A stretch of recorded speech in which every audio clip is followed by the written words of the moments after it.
Hello everyone, कैसे हैं आप सब। फिर से स्वागत है आपका राजनीति विज्ञान की ऑनलाइन क्लासरूम में। आज हम भारत में संवैधानिक विकास के क्रम में भारत शासन अधिनियम 1935 के बारे में जानेंगे। और ये भारत शासन अधिनियम अत्यंत महत्वपूर्ण है क्योंकि भारतीय संविधान में इस अधिनियम से बहुत सारे प्रावधान लिए गए थे। इसीलिए भारत के संवैधानिक विकास के क्रम में इस अधिनियम का बहुत अधिक महत्व है, न केवल हमारे पाठ्यक्रम की दृष्टि से बल्कि सामान्य अध्ययन में भी आपको इसकी जानकारी होनी आवश्यक है। इसलिए आइए जानते हैं भारत शासन अधिनियम 1935 के बारे में।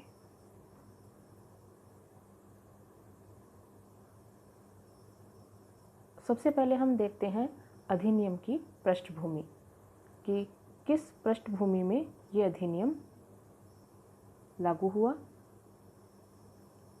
कौन सी वो वजह थी जिसकी वजह से ये अधिनियम लाया गया। तो सबसे पहले हम देखते हैं कि इस अधिनियम से पहले का जो कालक्रम था भारतीय इतिहास में, भारतीय स्वतंत्रता आंदोलन के दौरान एक नई राष्ट्रीय चेतना का विकास हो चुका था, क्योंकि जलियांवाला बाग हत्याकांड के बाद अंग्रेज़ों के प्रति भारतीय जनता में एक आक्रोश बढ़ चुका था। 1919 से लेकर के 1935 तक के बीच जो आंदोलन हुए, राष्ट्रीय आंदोलन, खिलाफत आंदोलन, जैसे कि असहयोग आंदोलन, सविनय अवज्ञा आंदोलन, इन सभी आंदोलनों ने भारत के राष्ट्रीय आंदोलन के स्वरूप को परिवर्तित कर दिया। इन घटनाओं के कारण राष्ट्रीय आंदोलन ने एक जन आंदोलन का रूप ले लिया। इसी अवधि में भावी सुधार के लिए कई योजनाएं प्रस्तुत की गई, जैसे कि साइमन कमीशन द्वारा प्रस्तुत योजना, नेहरू रिपोर्ट, जिन्ना की 14 सूत्री योजना, सन 1930 से लेकर के 1932 तक आयोजित होने वाले गोलमेज परिषदों के सुझाव और 1932 में लाया गया सांप्रदायिक पंचायत। इन सभी ने ब्रिटिश सरकार को भारत में भावी सुधारों के लिए प्रेरित किया और मार्च 1932 में ब्रिटिश सरकार ने एक श्वेत पत्र प्रकाशित किया। इस श्वेत पत्र में भारत के नवीन संविधान की एक रूपरेखा थी। अप्रैल 1933 में एक संयुक्त प्रवर समिति गठित की गई और इसमें ब्रिटिश संसद के दोनों सदनों के सदस्य शामिल किए गए थे। इस समिति को श्वेत पत्र में व्यक्त निर्देशों के अनुसार एक विधेयक तैयार करना था और 11 नवंबर 1934 को इस प्रवर समिति ने अपना प्रतिवेदन प्रस्तुत किया और ये प्रतिवेदन संसद के सामने प्रस्तुत किया गया और ब्रिटिश संसद के अनुमोदन और शाही स्वीकृति के बाद इस प्रतिवेदन को सन 1935 के भारत शासन अधिनियम का रूप प्राप्त हो गया। तो इस तरह से तीव्र राष्ट्रीय आंदोलन और विभिन्न सुधार योजनाओं के प्रभाव से भारतीय शासन अधिनियम सन 1935 अस्तित्व में आया। 1935 का भारत सरकार अधिनियम एक विस्तृत प्रलेख था जिसमें 321 अनुच्छेद और 10 अनुसूचियां थी। अब हम बात करेंगे कि इस अधिनियम में कौन कौन सी विशेषताएं थी और कौन कौन से प्रावधान किए गए थे। अधिनियम की प्रमुख विशेषताओं को एक एक कर जानने से पहले हम जान लें कि ये अधिनियम एक बहुत ही विस्तृत और जटिल आलेख था और इसमें 15 परिशिष्टों के साथ 321 अनुच्छेद थे। इस अधिनियम के प्रारंभ में कोई भी प्रस्तावना शामिल नहीं की गई थी। सन 1919 के अधिनियम की प्रस्तावना को ही इस अधिनियम के साथ जोड़ दिया गया था और पहले वाले यानी 1919 के अधिनियम की प्रस्तावना को ही इस अधिनियम में जोड़कर ब्रिटिश सरकार ये साफ कर देना चाहती थी कि भारत में औपनिवेशिक स्वराज की स्थापना करना उसका अंतिम लक्ष्य है। इस अधिनियम की विशेषताओं को अब देखते हैं एक एक करके हम। तो पहले जो इसकी विशेषता वो प्रमुख विशेषता थी वो थी भारतीय संघ का प्रस्ताव।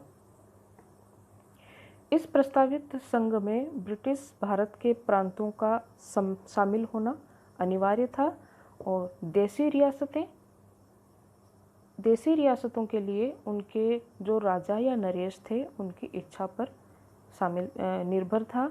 इस प्रस्तावित संघ का निर्माण उस समय के 11 ब्रिटिश प्रांतों, 6 चीफ कमिश्नरी क्षेत्रों और स्वेच्छा से शामिल होने वाली देसी रियासतों से मिलकर किया जाना था। इस प्रस्तावित संघ की स्थापना तभी होनी थी जब कम से कम इतनी रियासतें संघ में शामिल होने की इच्छा व्यक्त करती कि उनमें रहने वाले लोगों की संख्या के आधे भाग से अधिक होती, यानी आधी से अधिक जनसंख्या का प्रतिनिधित्व करने वाली रियासतें इसमें शामिल होने की इच्छा व्यक्त करती। देसी राजाओं की असहमति और सेकेंड वर्ल्ड वार प्रारंभ हो जाने से ये अखिल भारतीय संघ कभी अस्तित्व में नहीं आ सका। इस अधिनियम के द्वारा केंद्र और राज्य के बीच शक्तियों का विभाजन किया गया था। अधिनियम की 7वीं अनुसूची में 3 सूचियां शामिल की गई थी, जिसमें भिन्न भिन्न विषयों को शामिल किया गया था। ये 3 सूचियां थी, पहली संघ सूची, दूसरी प्रांतीय सूची और तीसरी सूची थी समवर्ती सूची। संघ सूची में 59 विषय थे, प्रांतीय सूची में 54 और समवर्ती सूची में 36 विषय शामिल किए गए थे। केंद्रीय सूची में उल्लेखित विषयों पर केंद्र को, प्रांतीय सूची में उल्लेखित विषयों को पर कानून बनाने का अधिकार प्रांतों को अधिकार था। समवर्ती सूची पर उल्लेखित विषयों पर केंद्र और प्रांत दोनों ही कानून बना सकते थे, लेकिन इनके बीच अंतर्विरोध की स्थिति में केंद्र सरकार द्वारा बनाया गया कानून मान्य होता था। इसके बाद देखते हैं केंद्र में द्वैध शासन प्रणाली। इस अधिनियम के द्वारा 1919 के अधिनियम के द्वारा स्थापित प्रांतों में द्वैध शासन को हटा दिया गया और केंद्र में द्वैध शासन प्रणाली लागू की गई। केंद्रीय सरकार के विषयों को 2 भागों में बांटा गया, एक संरक्षित विषय और दूसरा हस्तांतरित विषय। संरक्षित विषय का शासन गवर्नर जनरल को और हस्तांतरित विषय का शासन मंत्री परिषद को सौंपा गया। लेकिन इस विषय में भी हम बता दें कि मंत्री परिषद के अधिकार बहुत ही सीमित थे और प्रांतों में द्वैध शासन के समान ही मंत्रियों को दिए गए विषय बहुत ही सीमित थे और कम महत्व के थे। अगली विशेषता जो कि अत्यंत महत्वपूर्ण विशेषता है और अलग से अपने पाठ्यक्रम में इसका उल्लेख किया गया है, इसलिए प्रांतीय स्वायत्तता को और अधिक विस्तार से समझने के लिए हम एक अलग से वीडियो देखेंगे जिसमें प्रांतीय स्वायत्तता क्या है, क्या क्या इसमें प्रावधान किए गए थे, क्या इसकी कमियां थी, वो हम जानेंगे। मोटे मोटे तौर पर प्रांतीय स्वायत्तता 1935 के अधिनियम की इस विशेषता में प्रांतों में दोषपूर्ण द्वैध शासन को समाप्त करके आरक्षित और हस्तांतरित विषयों के भेद को समाप्त कर दिया गया और प्रांतों को कुछ विशेष अधिकार जो केंद्र और राज्य के बीच में अधिकारों का बंटवारा हुआ था, उस बंटवारे के आधार पर प्रांतों को कुछ विशेष अधिकार दिए गए थे, जिसको अपने आंतरिक क्षेत्र में अपने राज्य के प्रांत के विषयों पर कानून बनाने का अधिकार उनको दिया गया था। इसी को प्रांतीय स्वायत्तता के नाम से जाना जाता है। अगली विशेषता है गवर्नर जनरल और प्रांतीय गवर्नरों को व्यापक अधिकार। संरक्षण और आरक्षण की आड़ में ब्रिटिश साम्राज्यवादियों ने अपने साम्राज्य के हितों और गवर्नर जनरल और गवर्नरों की निरंकुशता को बढ़ावा दिया और उनको बढ़ाते हुए अपने साम्राज्यीय हितों को छिपाने का प्रयास किया। अगली विशेषता है इसकी संघीय न्यायालय। एक संघीय न्यायालय की इस अधिनियम में व्यवस्था की गई थी, जिसको संविधान की व्याख्या का प्राथमिक और पुनर्विचार का अधिकार क्षेत्र प्रदान किया गया था, परंतु अंतिम निर्णय का अधिकार अब भी ब्रिटिश प्रिवी काउंसिल को प्राप्त था। अगली विशेषता थी इसकी मताधिकार का विस्तार। विधानमंडलों और मताधिकार का विस्तार किया गया था इस अधिनियम में। केंद्र में उच्च सदन के सदस्यों की संख्या 260 और निम्न सदन के सदस्यों की संख्या 375 निश्चित की गई थी। प्रांतीय विधानमंडलों के सदस्यों की संख्या दुगुनी कर दी गई थी। गवर्नर वाले 11 प्रांतों के विधानमंडल में से 6 विधानमंडल द्विसदनात्मक यानी 2 सदन कर दिए गए थे, जबकि बाकी बचे 5 प्रांतों में विधानमंडल एक सदनात्मक ही रहे। सांप्रदायिक निर्वाचन प्रणाली का इसमें और अधिक विस्तार किया गया। मुसलमानों सहित सिखों, भारतीय ईसाइयों, जमींदारों, पूंजीपतियों, मजदूरों और महिलाओं के लिए सांप्रदायिक निर्वाचन प्रणाली को प्रारंभ किया गया। अधिनियम के अन्य उपबंधों में अगर हम देखें तो गवर्नर जनरल को आपातकालीन अधिकार दिए गए, प्रांतों का पुनर्गठन किया गया और प्रांतों का पुनर्गठन करते हुए बर्मा को भारत से अलग कर दिया गया। भारतीय लोक सेवाओं के हितों को संरक्षित और आरक्षित किया गया। रिजर्व बैंक और रेलवे के संचालन के लिए वैधानिक सत्ता की स्थापना की गई। गृह सरकार से संबंधित जो परिवर्तन किए गए थे वो इस तरह से थे कि भारतीयों की लंबे समय से चली आ रही मांग को ध्यान में रखते हुए भारत परिषद को समाप्त कर दिया गया। इसके स्थान पर कम से कम 3 और अधिक से अधिक 6 परामर्शदाता नियुक्त करने की व्यवस्था की गई। कुछ मामलों के अलावा भारत मंत्री परामर्शदाताओं को सलाह मानने के लिए बाध्य नहीं था। भारत मंत्री का नियंत्रण उन मामलों में कम कर दिया गया था जो उत्तरदायी मंत्रियों को सौंप दिए गए थे। ब्रिटिश संसद उस अधिनियम के पश्चात भी भारत के लिए संप्रभु बनी रही। सन 1935 के अधिनियम में कोई भी परिवर्तन ब्रिटिश संसद ही कर सकती थी। संघीय और प्रांतीय विधानसभाएं केवल संशोधन करने की सिफारिश कर सकती थी। तो इस तरह से इस अधिनियम के द्वारा कुछ मूलभूत परिवर्तन देखने को मिले जो भारतीय संवैधानिक विकास के क्रम में एक महत्वपूर्ण योगदान था। अब देखते हैं इस अधिनियम का क्या प्रभाव रहा और लास्ट में देखेंगे हम इसका मूल्यांकन। अगर इस अधिनियम के मूल्यांकन के कुछ बिंदुओं पर गौर करें तो हम देखते हैं कि इसमें जिस संघ की बात की गई थी वो संघ अपनी प्रकृति में ही दोषपूर्ण था, क्योंकि इसमें 2 प्रकार की इकाइयाँ बनने वाली थी। एक ब्रिटिश भारतीय प्रांत जो 11 थे, 6 की चीफ कमिश्नरी क्षेत्र, इनके लिए इस संघ में शामिल होना जरूरी था, अनिवार्य था, जबकि देशी रियासतों के लिए ऐच्छिक था। तो इस तरह से जो संघ बनने वाला था वो पहले से ही लग रहा था कि वो एक असफल संघ सिद्ध होगा। इसी तरह से इस अधिनियम में गवर्नर जनरल और गवर्नर को असीमित शक्तियां प्रदान की गई थी, जिससे साफ जाहिर होता था कि भारत में ब्रिटिश सरकार कोई भी दूरगामी या संवैधानिक परिवर्तन करना नहीं चाहती थी।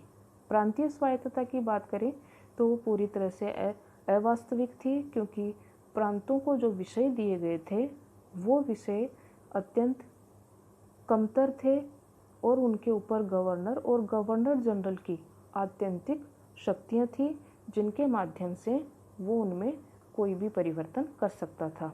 सांप्रदायिक चुनाव प्रणाली जो कि 1909 में एक विष बीज की तरह से बोई गई थी, उसका भी विस्तार किया जाना इस अधिनियम का एक दोषपूर्ण पहलू था। इस अधिनियम के द्वारा आत्मनिर्णय के अधिकार की अवहेलना की गई थी। आत्मनिर्णय के अधिकार की उपलब्धि संबंधित राज्य की जनता या जनप्रतिनिधियों द्वारा अपने राज्य के लिए संविधान बनाने पर ही संभव है। इस अधिनियम के अंतर्गत भारतीयों को अपना संविधान बनाने का अधिकार नहीं दिया गया था। यह अधिनियम भी ब्रिटिश संसद की ही एक रचना थी। गृह सरकार अब भी भारत पर अत्यधिक नियंत्रण रखने की स्थिति में थी। इसी से ये स्पष्ट है कि भारतीयों के आत्मनिर्णय के अधिकारों की अवहेलना इसमें हुई थी। इन अनेक त्रुटियों को देखते हुए पंडित जवाहरलाल नेहरू ने इस अधिनियम के संबंध में कहा कि भारत सरकार अधिनियम 1935 ने हमें एक ऐसी मोटर दी है जिसमें ब्रेक तो बहुत सारे हैं परंतु इंजन कोई भी नहीं। 1935 के अधिनियम की प्रस्तावित संघीय व्यवस्था दोषपूर्ण थी, जिसमें दो असमान तत्वों को एकत्रित करने का कोई प्रयास नहीं किया गया था। इस अधिनियम के द्वारा सांप्रदायिक निर्वाचन मंडलों का विस्तार एक तरह से भारतीय एकता को नष्ट करने के लिए एक सोची समझी योजना का परिणाम थी। पंडित नेहरू के अनुसार ही यह अधिकारों का नहीं बल्कि दासता का चार्टर है। पंडित मदन मोहन मालवीय के अनुसार नवीन संविधान द्वैत शासन से भी निकृष्ट है। जिन्ना ने भी इसका विरोध किया।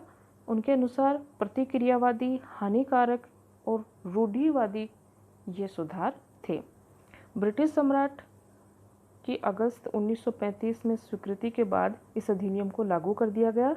इस अधिनियम में निहित संघ अस्तित्व में नहीं आ सका, परंतु 1 अप्रैल 1937 को प्रांतीय स्वायत्तता लागू कर दी गई। 1935 के अधिनियम के लागू होने के परिणाम स्वरूप 1937 में प्रांतीय विधानसभाओं के चुनाव हुए। इन चुनाव के परिणाम स्वरूप 6 प्रांतों में कांग्रेस की सरकार, 3 प्रांतों में मिलीजुली सरकार और 1 प्रांत में यूनियनिस्ट दल की सरकार और 1 प्रांत में कृषक प्रजा पार्टी की सरकार बनी। भारत शासन अधिनियम 1935 की देश की स्वतंत्रता के पूर्व 14 अगस्त 1947 तक अस्तित्व में रहा। यानी ये अधिनियम अनेक दोषों से युक्त होने के उपरांत भी कुछ रूप में भारत की आज़ादी से पहले तक अस्तित्व में रहा, जिसके अनुसार भारत की शासन व्यवस्था संचालित हुई। अगले वीडियो में देखेंगे कि इस अधिनियम के अंतर्गत दी गई प्रांतीय स्वायत्तता क्या थी।